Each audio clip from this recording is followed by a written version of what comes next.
first half, and I'll bet you the offense coordinator made a note at the half and said, let's get him involved because he could be a big-time playmaker for us. Back to the air on second down. It's Carr. He'll let this go deep for Ruggs. And got his man complete. Past the 20. And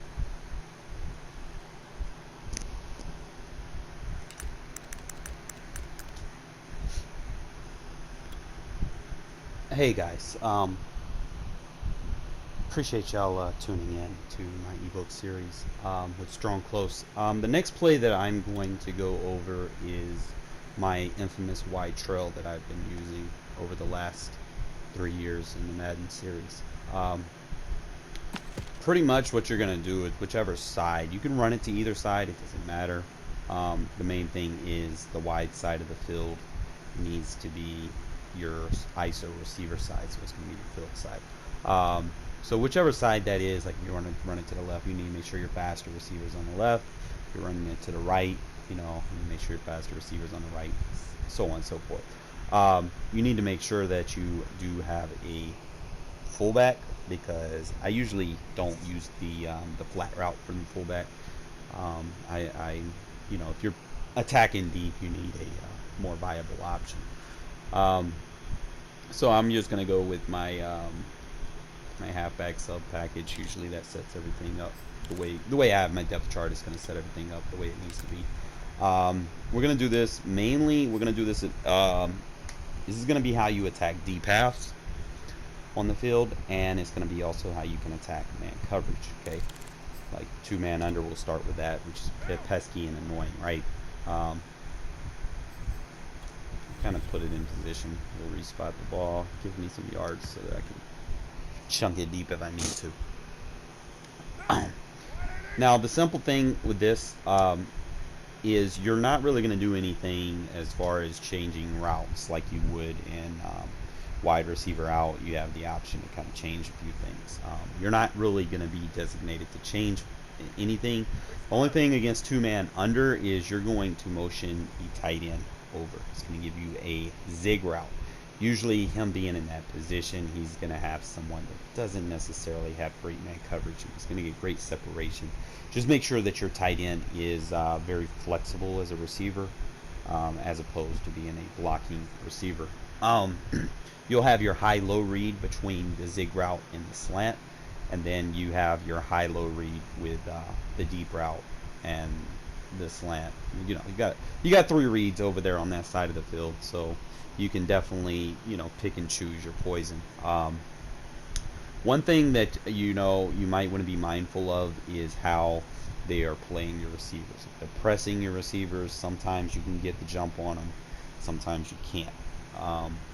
So you just be mindful of the cornerback that they have matched up with you. If you don't think that you can get the throw over them, or if your receiver may not be faster or have better route running than the man coverage that's being faced against you, then you're not technically going to go for that unless you just got like an A1 speed receiver or whatnot.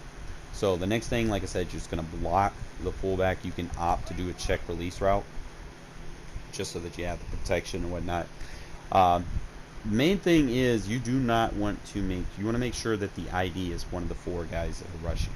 You do not want the ID on the actual linebacker here. Okay, so we're just going to opt to put the ID on the traditional Sam instead of ID the Mike. We're just ID the Sam, and that's just going to allow us to know, hey, you know, we can do a couple things. But so we're going to kind of go through this, and the first read that I'm going to do is going to be the check down to Waller.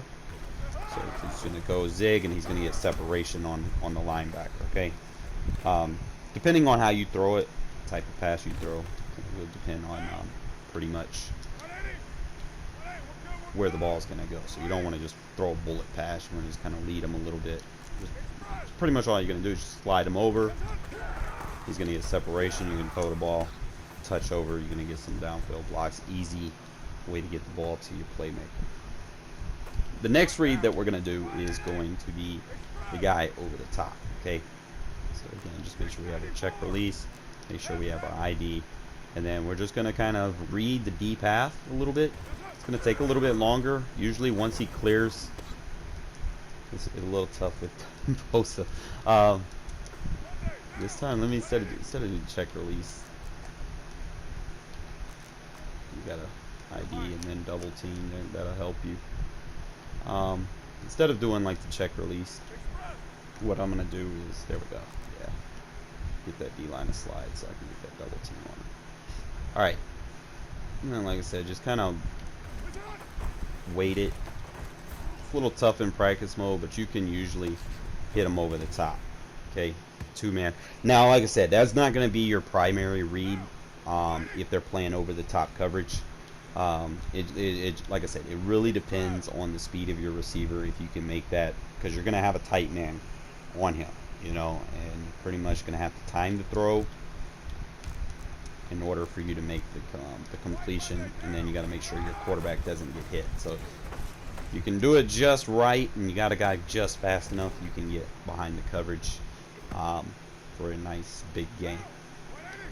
The last read we're going to do is the slant route. Okay, usually you're going to read, you're not even going to worry about Ruggs route or whatnot.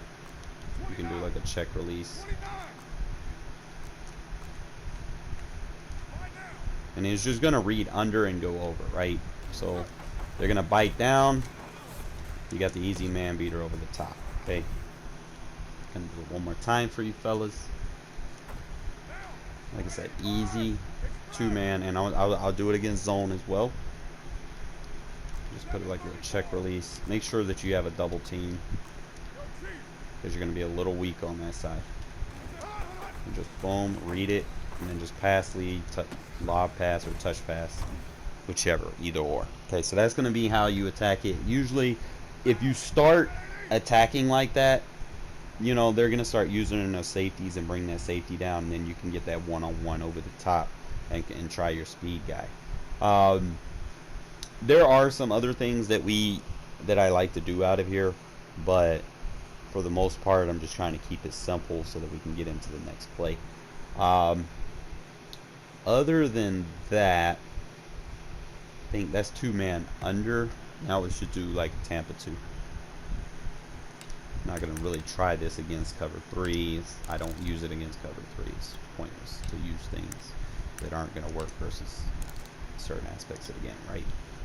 Now, against traditional Tampa 2, if you read it by the depth of the corners, depth of the safeties, corners 5 yards off, safeties playing a little bit closer to a 6 tick of your line of scrimmage. They're not so far out. And then pretty much just same thing. Now you could opt to give him a flat route instead of doing the zig. I like the zig because what it's going to do is going to affect the mid read. It's going to run into his zone and kind of pull him a little bit to help that slant route out, right? But like I said, we're still going to read the deep play. This one's going to have a little bit better separation versus the 2-man, because the cloud flat's going to drop down. Okay, so that's going to be your easy versus Tampa 2. Your under reads, obviously the same thing. Just like I said, just make sure that your ID is on one of the guys that are actually rushing you. So you can check the underneath and then just wait and then hit the slant. So usually Tampa 2, you're not going to technically throw it to the tight end unless they're blitzing or whatever. He's just there to kind of hesitate the zones, just so that you can throw the slant over the top. Okay, so that's going to be your cover 2 beater, and I'll try to get the rest of the plays to you guys as quickly as I can this week. I appreciate y'all watching.